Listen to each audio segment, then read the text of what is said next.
시청자 여러분 안녕하십니까. 황금펀치 이봉규입니다. 김정은이 27일째 행방이 묘연한 평양에 북한 주민들의 출입을 통제하는 계엄령이 선포됐습니다. 북한의 평양에 계엄령이 선포됐습니다. 북한 강성상 총리의 사위 강명도 교수와 이 얘기 나눠보고요. 조금 있다가는 정치 얘기 또 대리기사 폭행 사건 얘기도 계속해서 이어집니다. 우선 평양에 계엄령이 선포됐다는 얘기 할 텐데요. 강 교수님, 예. 이거 심각한데요. 그렇잖아도 지금 김정은이가 27일째 지금 안 나타나고 있어서 북한에 무슨 일이 있다 이런 얘기가 계속 소식이 들어오는 지금 시기였는데 계엄령이 평양에 선포됐다. 외부 출입이 완전 봉쇄됐다. 이거 네. 심각한 거 아닙니까? 심각합니다. 또 그리고 북한에서는 계엄령이라는 말은 안 쓰지만 계엄령과 같은 것이 특별경비주간이나 특별경비월간이라는 것이 있습니다. 경비주간. 네, 경비주간. 이것이 계엄령하고 똑같은 건데. 우리로 말하면 계엄령이죠. 예, 맞습니다. 근데 이제 그런 걸 이제 실행을 하게 되면 평양시라든가 그때 한번 그 준전지 사태라든가 계엄령 이런 특별경비주간을 선포하게 되면 평양시 장갑차가 동원이 되고 당중앙위원회라든가 기본 내각 청소라 여기 장갑차가 배치된 적이 있었습니다. 구물망 치고.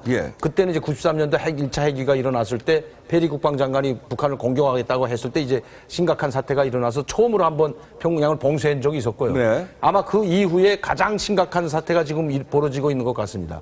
그렇게 되면 이 평양시라는 걸 2중, 3중으로 둘러싸고 있는데 제일 외곽은 도보이부나 평안남도 보이부에서 둘러싸고 있는 초소가 있고 그리고 평양시에 들어오는 그 입구마다 다리마다 그 도로마다는 모든 국가안전보위부 경비초소하고 허위청구 간의 경비사령부라는 것이 있습니다. 이 경비사령부는 북한의 무력이 들어오는 걸 군인들이 이동하는 걸 막는 것이 이 경비사령부가 맡고 있고 일반 주민들이 들어오는 것은 국가안전보위부가 맡고 있는데 이게 총동원되고 여기에는 이미 무장 인원들이 상당히 많이 보강이 된다는 겁니다. 네. 그러면 평양에 탱크가 다시 말해서 출동했다.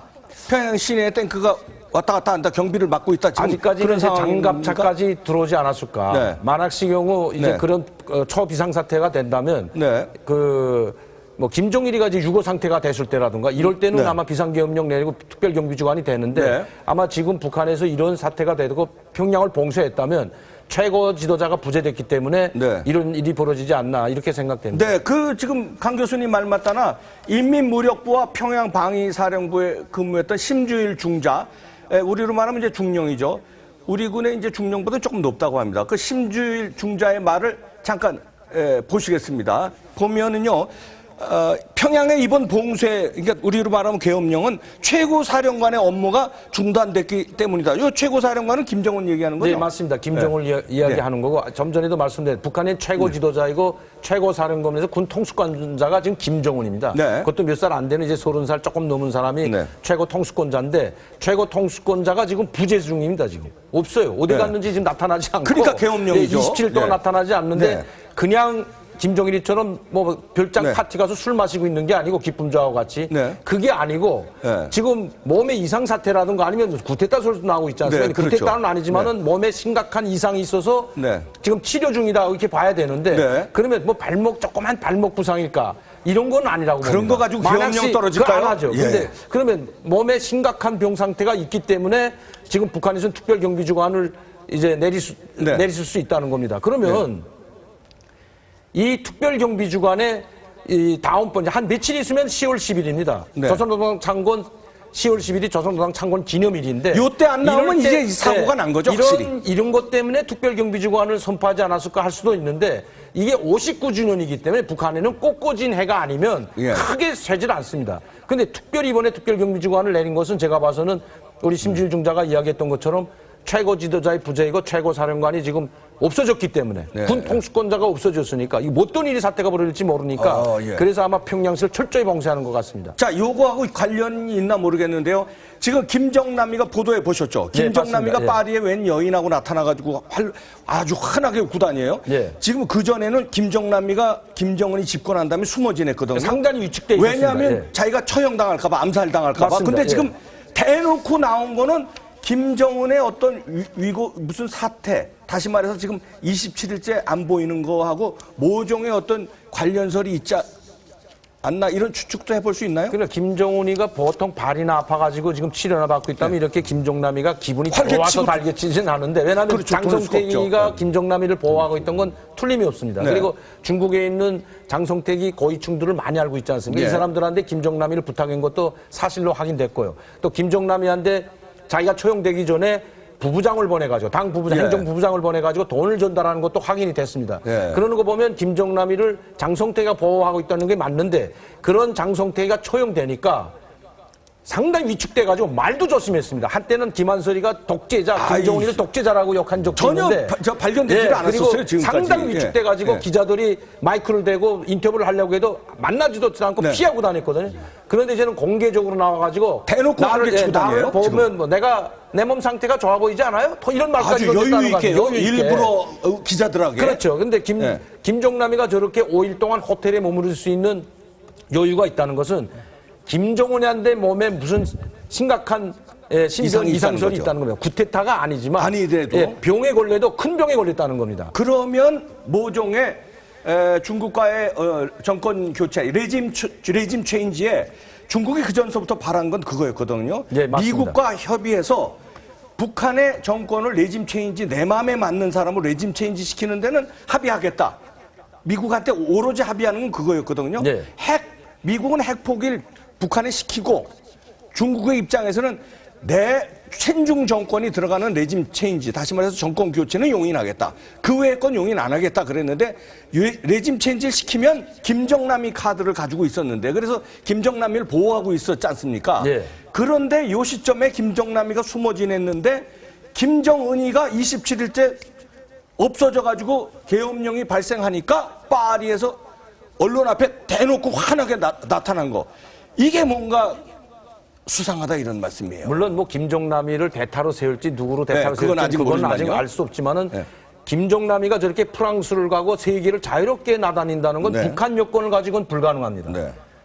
중국 여권도 아니고 저는 홍콩이나 마카오 여권을 가지고 있지 않나. 그건 누구의 승인을 받아야 되면 중국이 승인 안 해주면 북한에서 홍콩이나 마카오에서 여권을 발급받을 수가 없거든요.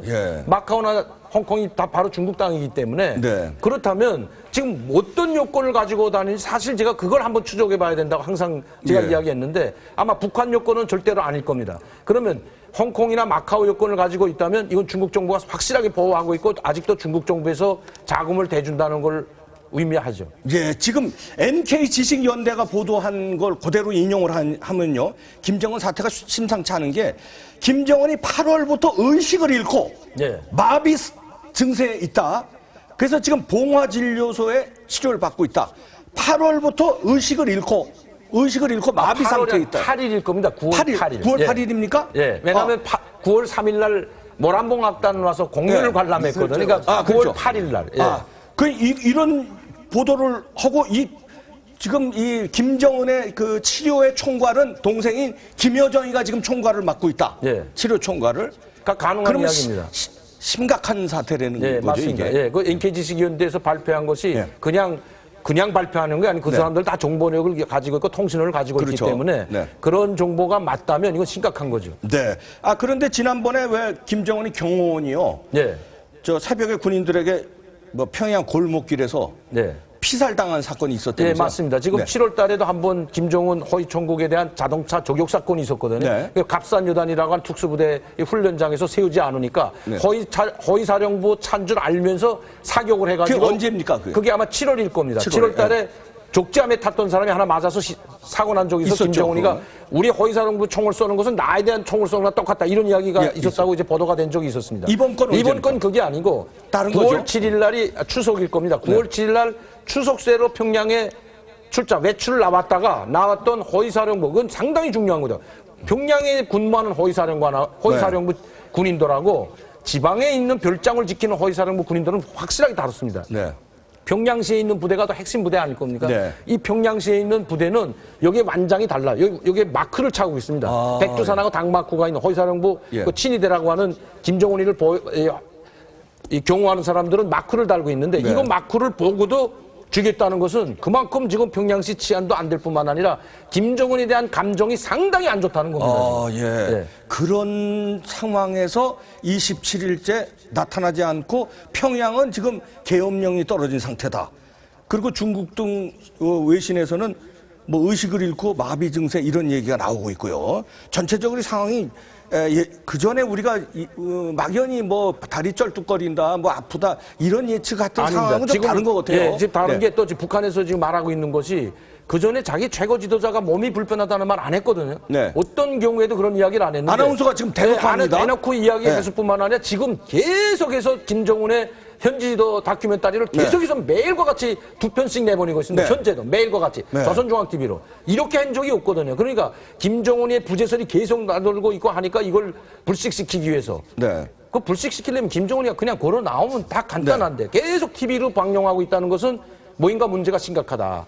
예, 저는 그렇게 봅니다. 그런데 평양에 이제 계엄령이 이제 발령이 되면 평양 주민들이 그래도 시골 주민들보다는 약간 그래도 정치적 감각이 있잖아요. 예, 맞습니다. 그러면은 야 이거 지금 상황이 수상하다 이렇게 직감적으로 느끼고 동요가 일어나지 않을까요? 그런 동료가 있을까봐 지금 김정은에 대한 동료를 일으키지 말라고 살아있고 오늘 친서 받는 거 공개하지 않았습니까? 북한이 30일 날 친서를 보냈습니다. 시진핑 주석한테 그걸 공개하면서 김정은 친서를 전달했다. 뭐 축전을 보냈다. 그 친서만 공개했지 김정은이를 공개 안 한 거 그렇죠. 아니에요? 그러니까 그래도 김정은이 나올 수 없으니까. 그래서 지금 온 언론이 지금 외국 언론이나 중국 언론이 말도 안 카톡으로 우리 인터넷 들어가 보면 모든 것이 지금 김정은이 이야기뿐입니다. 지금 뭐 쿠데타 일어나서 죽었다느니 체포됐다, 감금됐다 이러면 이걸 불식시키려면 예전에 현지도 다큐멘터리를 찍어온 걸 보낼 것이 아니고 한번 걸어 나오든지 뭐 나오면 되는데 나올 수 없는 상황이 됐다는 거죠. 이게 심각하다는 겁니다.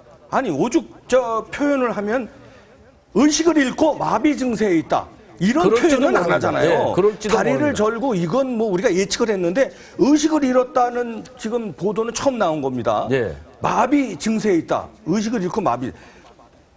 그리고 오늘 봉쇄령이 떨어지고 자 그러면 강명두 교수님 뭐 북한에서 최고위층에 있었으니까 예측을 하신다면 이게 김정은의 건강 이상설과 함께 김정남이는 파리에서 저렇게 대놓고 활보하고 자 앞으로의 북한 정세는 상당히 긴박하게 돌아갈 수 있겠네요. 긴박한 게 아니고 이게 이 모든 것이 다 사실이라면 다른 거는 저는 안 믿어도 지금 27일, 28일째 김정은이가 모습을 나타내지 않고 있으면서 계속 다큐멘터리를 내보내고 있다는 것은 그만큼 심각한 상황이 벌어지고 있고 북한 주민들과 군인들이 동료를 막으려고 하는데 지금 이런 상황이 또 북한 외부에서는 어떤 일이 벌어지고 있냐면 살인, 강도, 막 사람들이 먹을 게 없어 아우성이 금년에 최악의 흉년이 들었답니다. 이러니까 지금 그래서 평양시를 더 봉쇄하고 있다. 살인, 강도 때문에 이 먹고 살기 위한 살인, 강도가 너무나도 범람하기 때문에 지금 사람들이 밤에 나가 다닐 수가 없답니다. 아니 평양시에서도 허위사령부 경호원이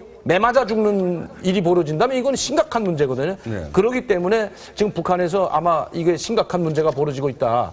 북한에 김정은이한테 무슨 일이 있어서 지금 계엄령이 떨어진 건데 계엄령이 떨어지면 평양만 떨어집니까? 아니면 이게 조금 더 진전되면 북한 전역에 전역으로 다 떨어집니다. 전역이 다 떨어집니까? 전역으로 떨어져가지고 일체 이동을 금지시키고 모든 군인들은 외출과 외박을 금지시킵니다. 일단 특별경비주간만 해도 북한 시내에 있는 모든 군인들은 집에 못 갑니다. 집에 못 가고 또 모든 북한에 있는 야전군이든 지방군이든 일체 다 대기 상태에 들어가야 됩니다. 그러기 전에 일단 평양에는 일단 계엄령이 지금 떨어진 상태인데요. 계엄령이 떨어졌다 하면은 군인들 외박 외출은 물론 못합니다. 물론 금지되는 외출도 못하고 외박도 못하고 장교들도 군관들도 집에 가지 못하고 자기 부대에서 부대원들과 같이 대기 상태에 있어야 됩니다. 우리나라 같으면은 계엄령이 떨어지면 언론 통제하고 뭐 집회 금지하고 그러는데요.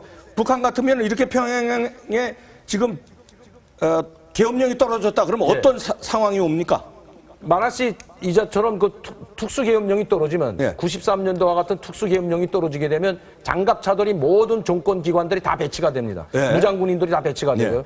그리고 모든 그 노동자, 농민, 노동조기대로부터 붉은 청년들이 다 동원이 되는데 아직 그런 상황까지는 아니라고 보고요. 지금 그 밑에 단계까지 와 있다고 보시면 될 것 같습니다. 모든 군인들이 외출 외박도 못하고 이자도 말씀드렸지만 집에를 못 갑니다. 다 대기 상태에 있습니다. 특별경비주간에는 일체 군인들은 집에를 못 갑니다. 알겠습니다. 평양의 계엄령, 김정은이는 의식을 잃고 마비 증세 이런 보도도 나오고요. 다리 수술 이런 얘기도 나오고요. 북한이 이래저래 어수선합니다. 계엄령 평양에 떨어졌고요. 부자가 3대 못 간다는 말이 있는데 김정은에게도 정권이 3대 못 간다. 이런 말이 적용될지 궁금합니다. 다음 황금 포인트 보시겠습니다.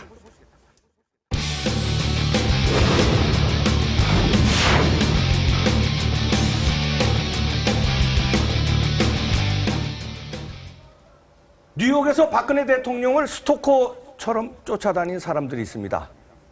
그들을 배후에서 조종한다는 노길남 씨가 미국 시민권을 갖고 있는데요. 어떻게 처벌할 방법이 없습니까, 진 의원님?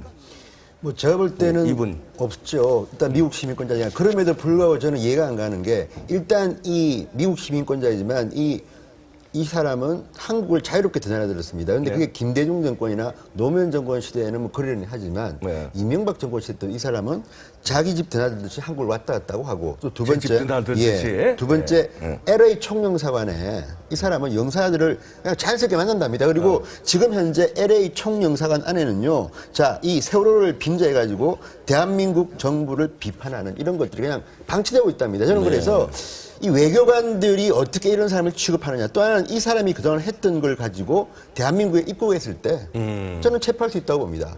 다만 두 가지 조건이 그 사람이 한국에 와서 그동안 저지른 죄에 대해서 체포할 수가 있고 아니면 미국인이기 때문에 미국에서 제가 볼 때는 법적으로 처벌하는 것은 쉽지 않을 것 같습니다.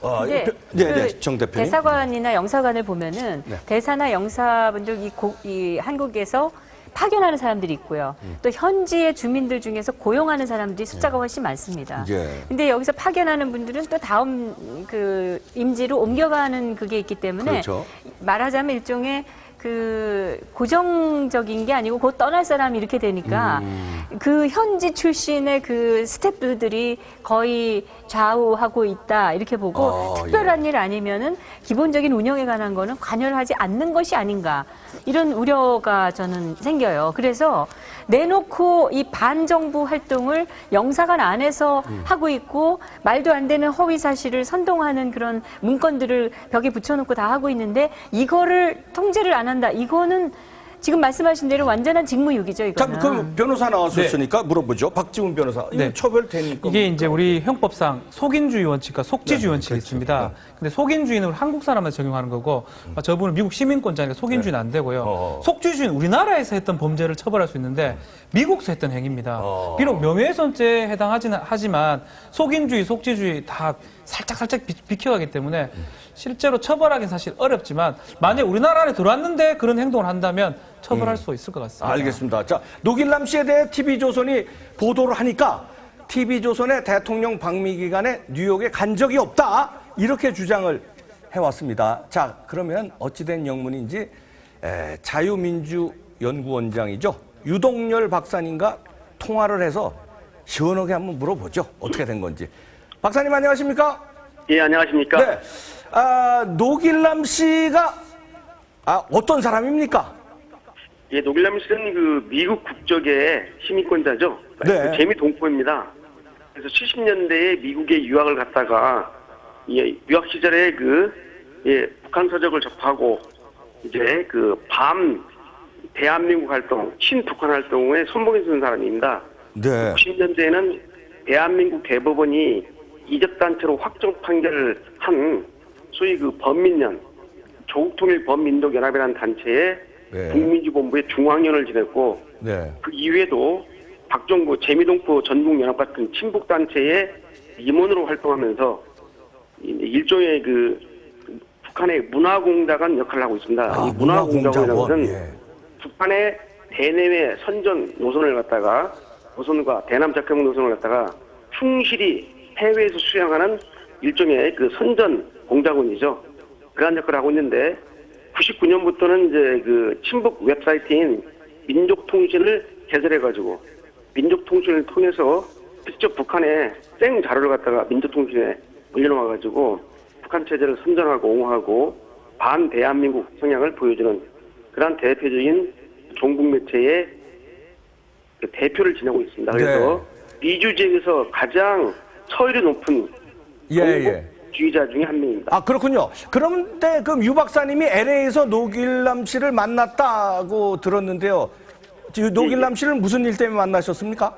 어떻게 됐냐면 그 LA 현지 시각으로 그 9월 20일 날 오후 5시에 네. 그 LA 총영사관 앞에서 네. 소위 그 미스 USA 등 이런 일련의 그 종북주의자들이 세월호 관련 집회를 한다, 시위를 한다는 말을 듣고 제가 LA 저를 초청한 LA 교민과 함께 시위 현장에 좀 가보자. 그래서 갔더니 그 시위 준비를 하고 있었습니다. 그래서 저는 길 건너가서 LA 총영사관 앞을 지나보니 미스 USA의 실질적인 리더인 문선영 씨라든지 또는 닌다리 이런 사람들이 다 나와 있었고요. 닌다 김, 예, 그 가운데에 노길남 씨가 있어서 제가 되돌아오면서 저도 그냥 즉흥적으로 가가지고 나 한국에서 온 사람인데 혹시 노길남 선생 아니냐 했더니 되게 좋아하더라고 자기를 알아보니까. 그래서 나는 그 보수적인 시각을 가진 나름 사람이고 유명인이라고 좀 광을 잡으셨군요. 그런데요, 예. 노길남 씨가 뉴욕에서 대통령을 욕하고 헐뜯는 시위를 주도하고 이런 건 여기서도 많이 지금 알려지고 있습니다. 문제가 되고 있는데. 그 당시에는 9월 네. 20일 당시에는 네. 뉴욕에 있지 않고 LA에 있었습니다. LA에 LA에서 그날 20일 하루만 해도 시위를 갔다가요 4차례를 했습니다. 그러니까 이제 그때가 그 LA의 한인의 날 그 퍼레이드 하는 날입니다. 그날이. 네. 날인데 한인의 날 퍼레이드 하는데 그 나경원 의원이 그랜드 마스터 자격으로 왔는데 따라다니면서 그림자 시위를 했고 그리고 오전 이제 8시부터 세월호 퍼포먼스를 하고요. 네. 11시에는 이제 LA 관광버스 투어하는 데 가가지고 세월호 선교선동하고 네. 3시에는 이제 한일축제에 참가해서 또 세월호 관련해가지고 알이 세월호지 실은 세월호 참사를 빙자해서 우리 대통령과 그럼 나팔수 역할을 한 게 맞죠? 노길남 씨가. 맞습니다. 그렇죠. 예, 반 정도 반 북한의 정도. 나팔수 역할을 하는데 돈은 어디서 나서 그런 행동을 하고 돌아다닙니까? 노길남 제가 씨가. 직접 물어봤죠. 노길남 씨한테. 네. 도대체 이제 북한 62회나 방문하고 이런 활동을 하는데 그 돈 다 어디서 납니까? 라고 물었더니 네. 그런 질문은 자기가 많이 받는데 자기는 쉽게 말하면 뭐 LA 60명, 뉴욕에 50명, 이 미국 각지에서 십시일반으로 자기 스폰서가 있다는 얘기는군요. 그렇죠. 그렇지만 그것은 이제 허구적이 이거 실제로는 노길남 정도의 활동을 하게 되면 북한의 대남 공작 부서 중에 통일전선부라는 친북 단체를 관리하는 부서가 있어요. 해외 친북 인사는. 네, 그건 뭐 우리 시청자들 다 알고 계십니다. 예. 경찰청국에 있는 해외 공작국 같은 데서요. 네. 관리를 하기 때문에 제 판단으로는 북한의 공작 자금을 받아가지고 북한의 문화 선전 역할을 하는 것으로 저는 판단하고 있습니다. 네, 요것만 여쭤볼게요. 김일성이 생전에 정치 장교들 모아놓고 남조선에도 우리 편이 많습니다. 김일성이가 남조선에 우리 편이 많습니다. 이렇게 얘기를 했다는데 미국에도 북한의 사주를 받고 움직이는 노길남 씨와 같은 교포들이 많이 있다고 보십니까? 예, 많이 있습니다. 이 김일성이 살아간 전에 조선혁명의 제3전선으로 해외 부분을 지목하고 해외에서 한반도에서 대한민국을 부정하고 북한이 한반도의 주인임을 알리는 이런 공작을 해와서 해외 친북 단체라든지 친북 교포들을 양산해냈거든요. 네. 제가 직접 목격하고 또 그동안 20년 동안 이 분야를 연구한 사람으로서 해외 부분에도 많은 친북 분자들이 활동을 하고 있고 이들이 대한민국의 안보와 체제를 위협하고 북한을 소위 정당하고 지지하는 역할을 하고 있다는 것을 제가 자신 있게 말씀드립니다.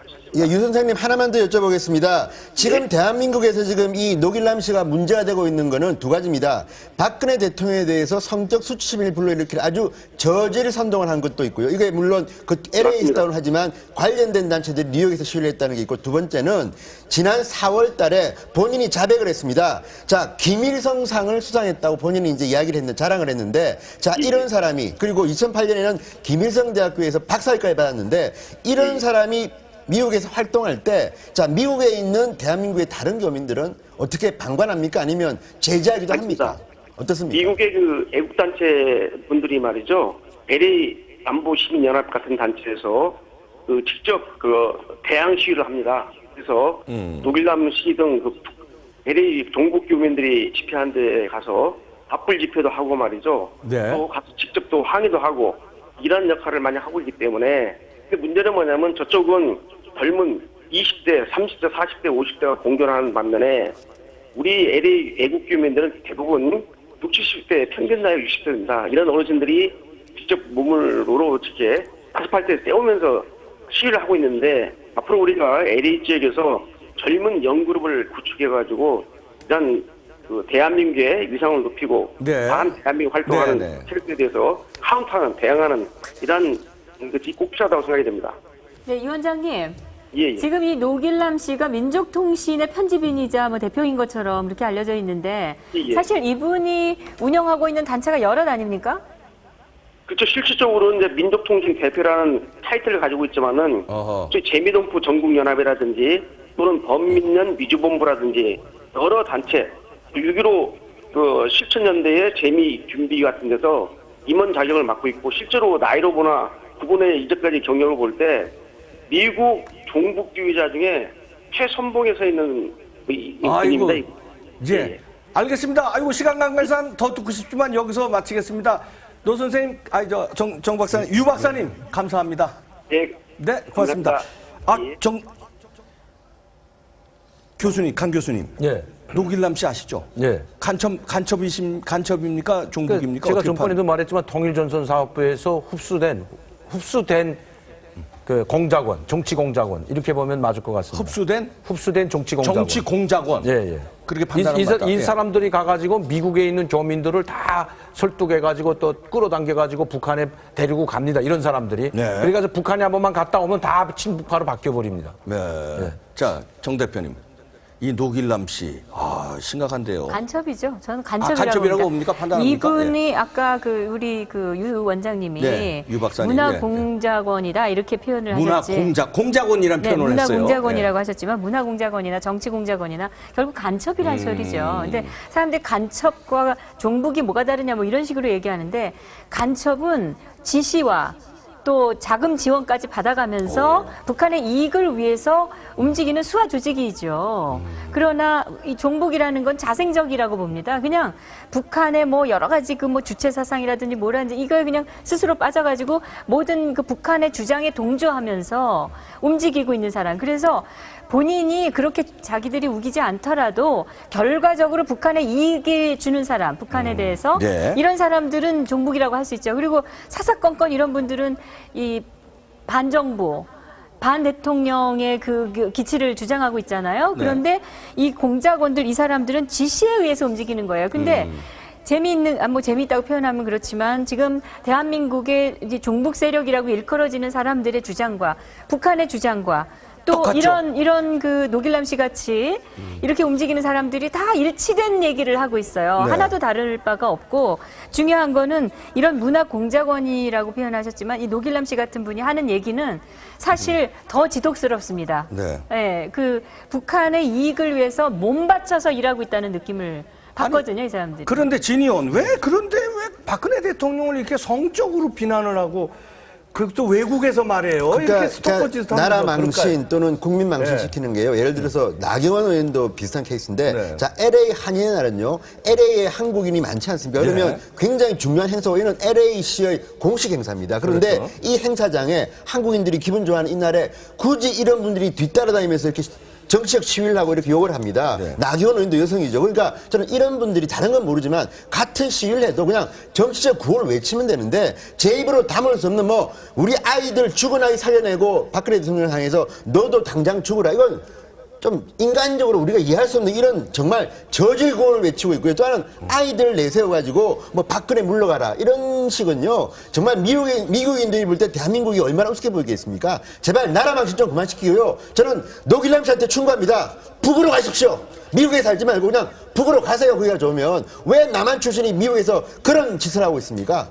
정치적 표현의 자유가 어느 정도는 됩니다. 뭐 얘기를 할 수 있고 분명히 자기 의사를 얘기를 할 수 있지만 도가 지나치고 누구를 조롱하고 비난하는 게 욕이 되고요. 그런 정치적 보호받을 수 있는 표현의 자유가 아닙니다. 그거는 욕이고 범죄고 이러니까 그렇게 하는 거는 엄벌을 해야 될 것 같습니다. 그러니까 지금 이분들이 피켓을 보면요. 나쁜 소리는 다 한국말로 써갖고 다녀요. 네. 영어로도 썼더구만요. 영어로 쓰는 거는 그렇게 심한 말 못 씁니다.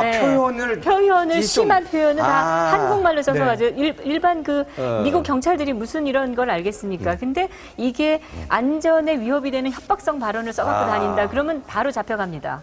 그러니까 이 사람들이 미국 경찰은 되게 무서워하는 거예요. 근데 저는 이 사람들에 대해서 미국 정부와 치안 당국이 알아야 된다고 생각하는 게 이 사람들이 한국을 드나드는 것보다 사실은 북한을 드나드는 걸 더 많이 했다라고 보고 북한이 지금 미국을 적국으로 하고 있고 그렇죠. 미국이 북한을 적국으로 하고 있잖아요. 근데 거기를 드나들면서 미국에 위해가 되는 일들을 지속적으로 하고 있는데 이거를 지금 하나 하고 있지 않다는 거는 저는 두 가지 면에서 한국 정부가 해야 될 일이라고 봅니다. 이거를 미국 정부에 통보해서 미국 정부가 이 사람들은 미국의 안전도 위협하고 있다라는 거를 얘기를 해서 미국에서 관리를 해줘야 된다고 생각을 하고요. 또 두 번째는 지금 이 영사관이나 대사관에 국정원 직원들도 다 나가 있고 경찰 파견들도 다 나가 있어요. 나가 있죠. 예, 그냥 외교관만 있는 게 아니거든요. 이 사람들 외국에 놀러 갑니까? 거기 왜 가 있습니까 도대체? 직무유기죠. 완전 직무유기고요. 이거는 반국가 행위를 월급 받으면서 하고 있는 거예요. 저는 맞습니다. 이런 그 국정원 직원들 나가 있는 분들 또 경찰이나 검찰에서 파견돼 계신 분들 업무 잘하시기 바랍니다. 네, 간첩과 종북의 차이는 뭔가요?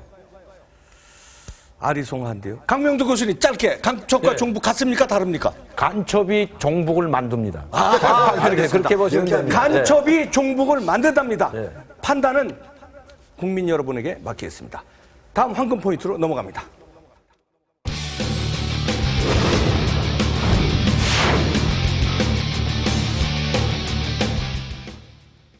오늘 국회에서 안전행정위원회 회의가 열렸는데요. 주인 없는 빈자리가 있었습니다. 사진 보시겠습니다.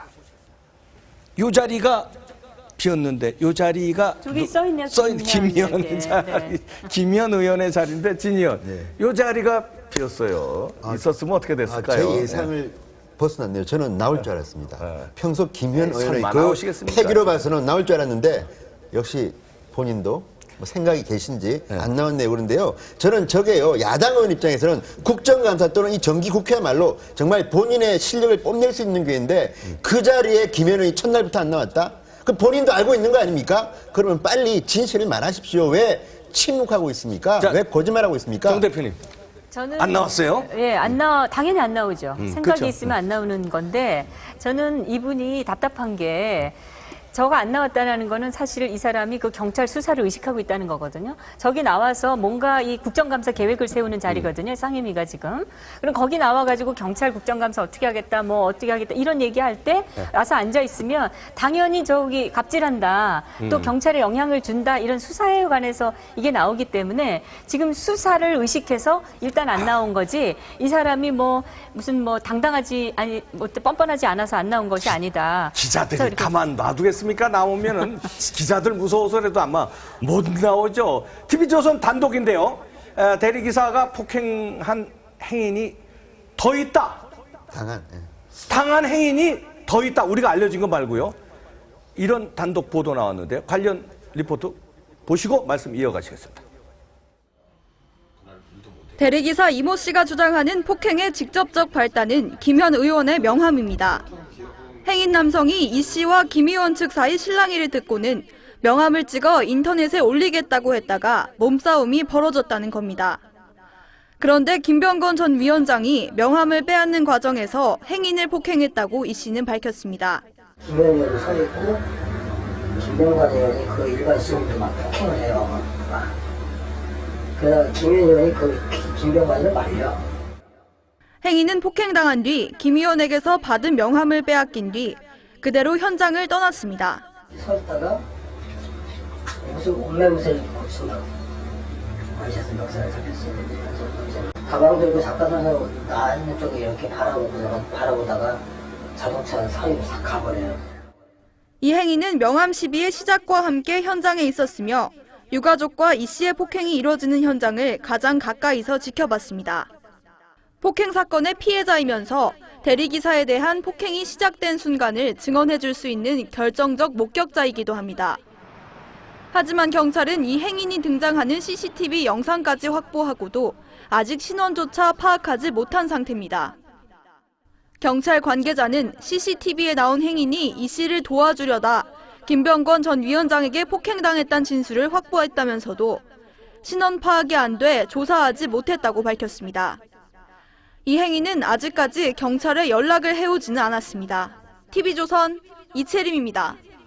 아니 폭행당한 행인이 더 있다 이게 지금 나왔는데 진 의원 도대체 맞은 사람이 몇 명입니까? 자, 저건까지 하면 이제 5명이 되는 겁니다. 일단 대리기사 이 씨가 맞았고요.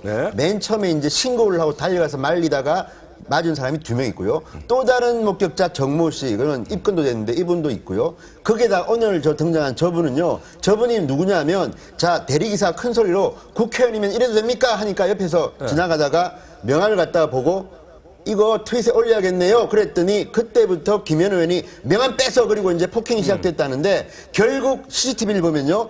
이 새로운 등장한 이 행위는요. 명함을 뺏깁니다. 명함을 김현 의원한테 줍니다. 대도를 줍니다. 그 광경까지도 저 CCTV에 나와 있는데 그렇다면 모두 5명인데 중요한 거는 가장 먼저 폭행을 당한 사람이 저 목격자, 저 행인입니다. 그런데 저 행인은 보면 화면에 나오는데 옷 매무새를 다 하고 단초 같은 게 끌어져 있는데 그 뒤에 사라져 버립니다. 그런데 가장 정확하게 찍힌 저분을 경찰은 확인하고도 지금 현재 신병도 확보 못하고 있습니다. 그래서 경찰의 초동 수사가 아주 문제가 있다고 지금 저희들이 비판하는 겁니다. 네, 검찰이 유가족 3명의 구속영장을 청구했는데요.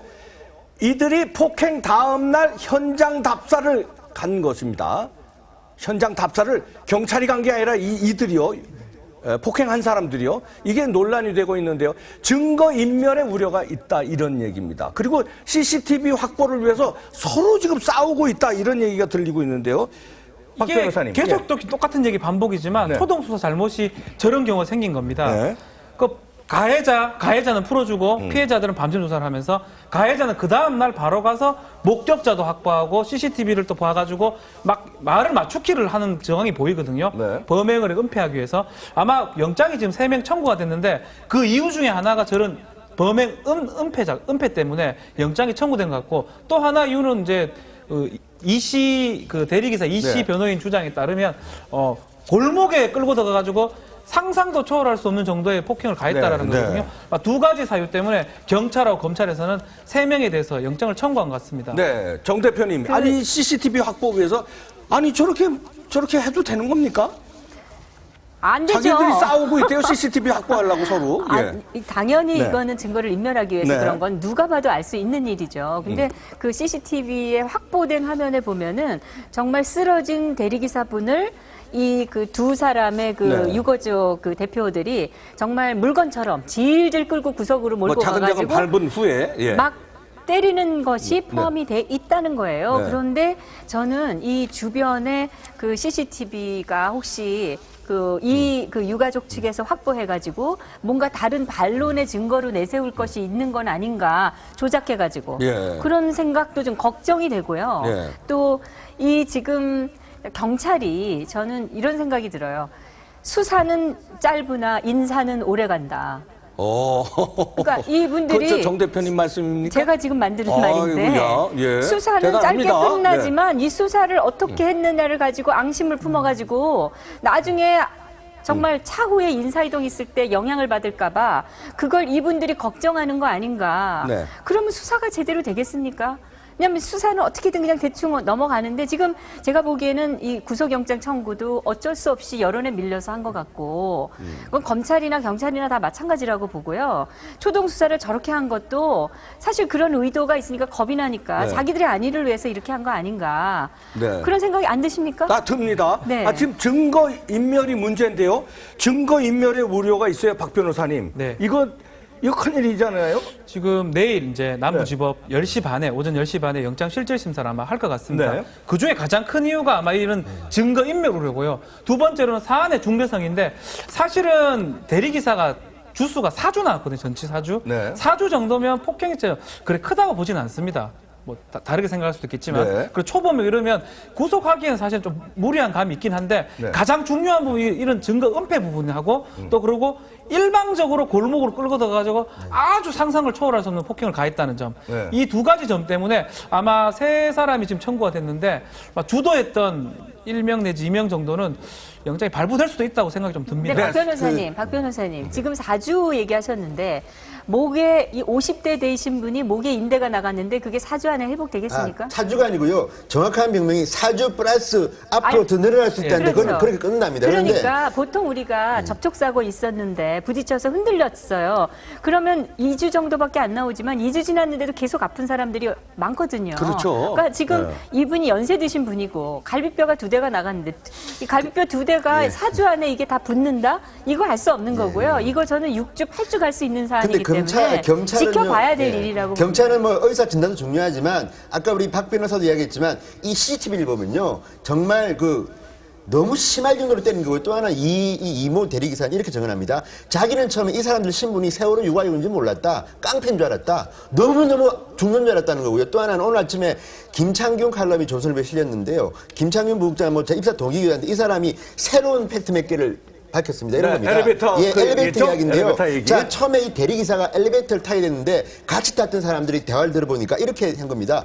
제가 오늘 폭탄주 몇 잔이나 마셨는 줄 아세요? 그 다음에 또 다른 사람이 이야기합니다. 자, 야당 정치 이름만 들으면 다 아는 아주 유명한 야당 정치 이름을 대면서 누구누구는 살려주기로 했다.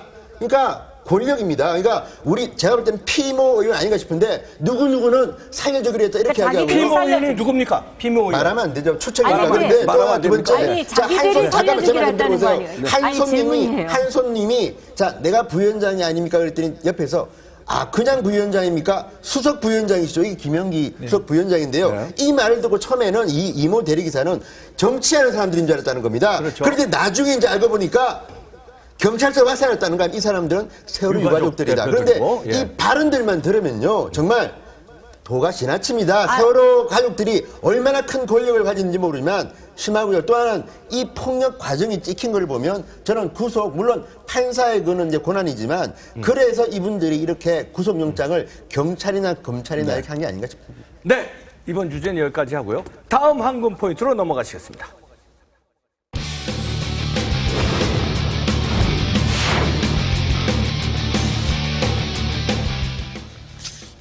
자, 아이고 제목이 또 그렇습니다. 경찰이네요. 그냥 경찰이 아닙니다. 음란 경찰 남녀입니다. 남녀. 제목이 좀 그런데요. 부천의 공원에서 음란 행위를 하다 걸린 남녀가 있다.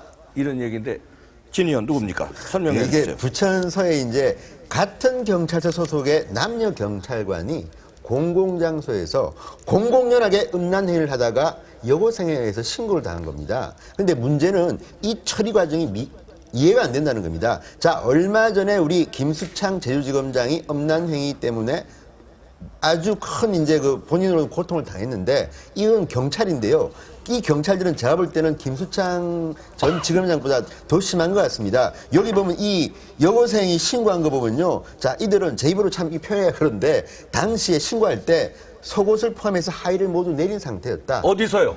공원 같은 데인데 남들이 다 보는 데서. 남들이 다 보는 공원에서 공연한 남녀가 그런데 같은 경찰서에 근무하는 남녀 경찰관입니다. 그런데 또 이분들이 미혼인지 기혼인지는 잘 모르겠습니다만 이 정도면 처벌해야 되는 거 아닙니까? 그런데 이걸 갖다가 경찰이 제 식구 감사주기로 끝내는 거 아니냐, 이런 것 때문에 비판이 나오고 있는 것 같습니다. 사실 이게 형법상 공연 음란죄하고 비슷합니다. 공연이 음란한 행위를 한 거. 그러니까 사실은 안 보인다 하더라도 밑에 하의를 다 벗었다면 그 성경위를 했는지는 모르겠지만 하의를 벗는 것 자체가 음란 행위가 되기 때문에 신고된 내용이 이 성행위를 하고 그렇죠. 있다라고 그래서 공연 음란죄가 되는 게 맞는데 또 한 가지는 뭐냐면 경범죄 처벌법에 보면 과다 노출죄가 있습니다. 그게 뭐냐면 가려야 할 부분을 안 가렸을 때 막 그 두 가지가 될 수가 있는데 성교 행위를 했다 그러면 공연 음란죄를 적용해야 되는데 이걸 적용 안 하고 그냥 입건하지 않고 단순히 정직 정도 했거든 지금 징계만. 자기네 감찰만 한 거고 처벌을 안 했다는 게 거는 제 식구 감찰이 아니냐 거의 이거예요. 이거는 공연 음란죄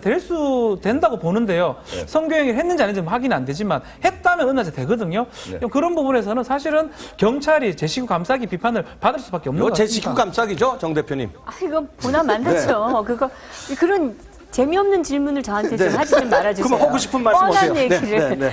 하고 싶은 말씀 하세요. 아니 네. 경찰이 이래서 문제가 되는 겁니다. 근데 이 사람들이 문제는요. 술에 만취된 상태였다는 거예요. 그것도 동료 경찰들하고 같이 회식을 하면서 술에 만취를 해가지고 공원에 가가지고 일을 벌린 술은 건데. 만취할 수 있어요. 그러나 공원에서 술을 만취할 수 있는데 공원에서 성행위를 경찰관들이 했다는 게 제복을 입고 그게 술을 문제죠. 만취해가지고 네. 하는 게 문제가 되는 거 아닙니까? 그럼 술을 만취하려면 옷을 벗고 해야 되는 거 아닙니까? 사복을 입고 왜 정복을 입고 술을? 전 옷을 벗고 그래서 깜짝 놀랐습니다. 사복을 입고 경찰관복을 입은 상태에서 만취해서 그것도 그런데 공원에서 이분들이 성행위를 했다는 자체 말이 안 됩니다. 경찰 상의는 입고 하의는 다 벗었다는 거 아닙니까? 물론 이제 그 경찰이 너무나 분명한 그거는 하고 셔츠만 입었다는 얘기인데 위를.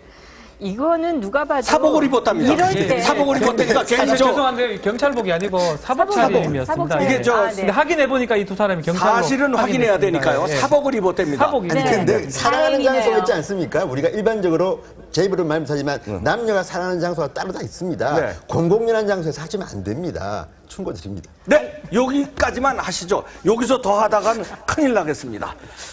다음 한군 포인트 넘어가시겠습니다.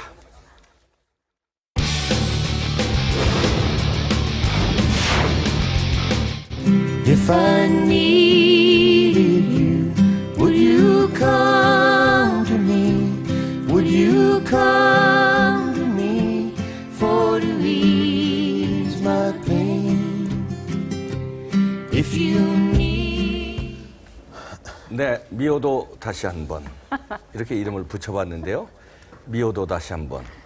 정 대표님, 네. 그 사진 어떤 사진 설명 좀 해주십시오. 아까 그 조금 전에 나왔던 네, 사진은 짠합니다. 그거는 네. 정말 절묘한 장면을 카메라 기자께서 딱 캐치를 하신 것 네. 같아요. 네. 그런데 이게 이제 그동안의 이 세월호 특별법이 지금 세 번째에서 또 세 번째 합의가 이루어졌잖아요. 유족들이 물론 그것조차 거부하고 있긴 하지만. 근데 저 사진을 보면. 사진 나가고 있습니다, 화면에. 네, 저 사진을 보면 정말 달래는 그 변심한 근데 이완구 애인을 대표는 달래는 애처롭게 남성 같은 달래는데 사진.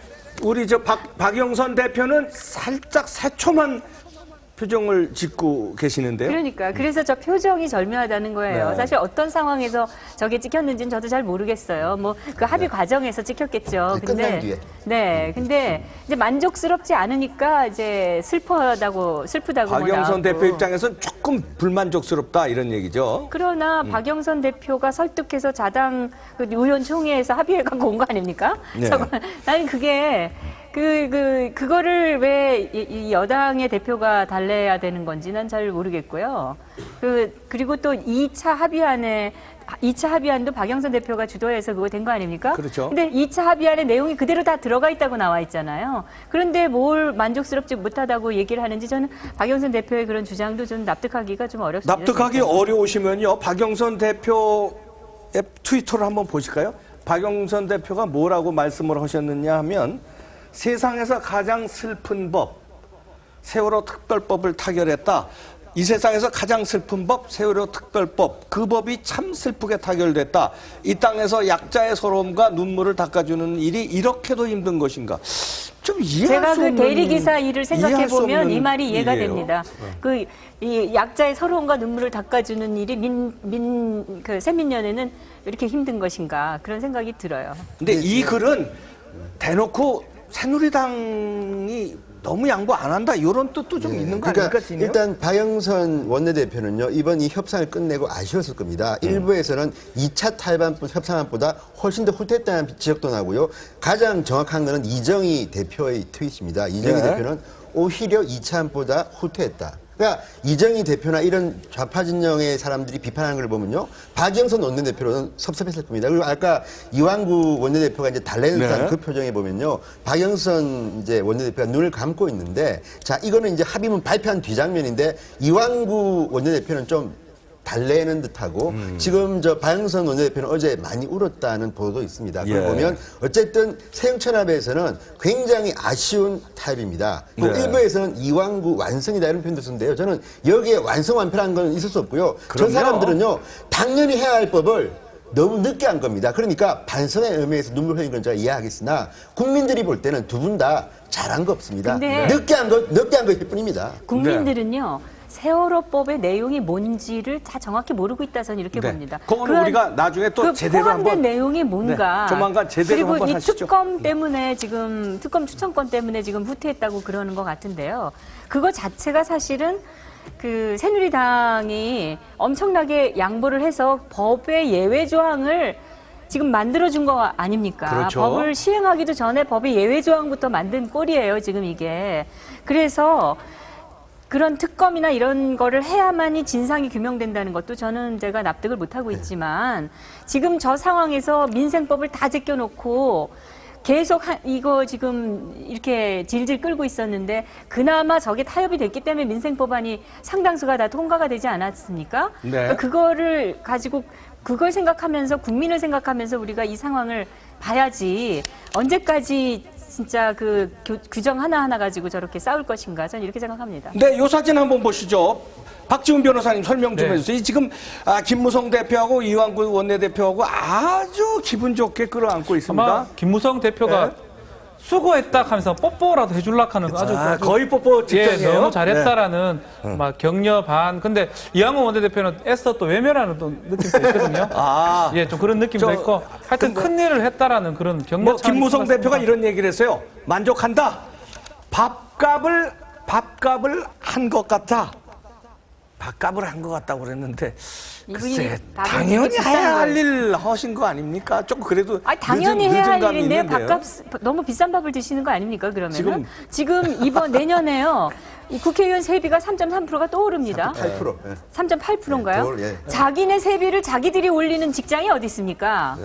근데 이 국회의원들은 지금 남들이 3% 올릴 때 자기들은 10%, 14%씩 올려오면서 지금 국가 그 GDP 수준에 비해서 선진국의 몇 배를 받고 있다고 지금 보도도 나와 있지 않습니까? 그런데 이거 하나 타결해놓고 5개월 이상을 공전을 하던 국회 이거 겨우 해가지고 얼치기로 그냥 지금 법안 통과시키면서 밥값했다고 얘기하는 거 김무성 의원 저는 정말 비판받아 마땅하다고 생각합니다. 저도 한마디만 메시지를 던지면요. 일단 이완구 원내대표님 수고하셨는데 제가 볼 때는 이 탈반은요. 위헌될 겁니다. 아마 왜냐하면 이 상설 특검법에 위배되는 지금 조항으로 좀 봅니다. 두 번째 김무성 대표님 기분은 좋으시겠으나 제가 한마디 하겠습니다. 일반 국민들은 밥값한 게 아니라 껌값도 못했다. 껌값도 못했다는 분들이 많습니다. 제발 5개월 동안 놀다가 이제 이해 한번 하고 자 정의회 국회의장 취임한 지 처음으로 이제 법안 통과시킨 사람들입니다. 전부 다 반성문부터 쓰세요. 무슨 모자랐다고 저렇게 웃고 계십니까? 지금 여야 할 것 없이 모든 국회의원들은 일단 반성문부터 쓰세요. 박지훈 변호사님도 짧게 한 마디 좀 하시죠.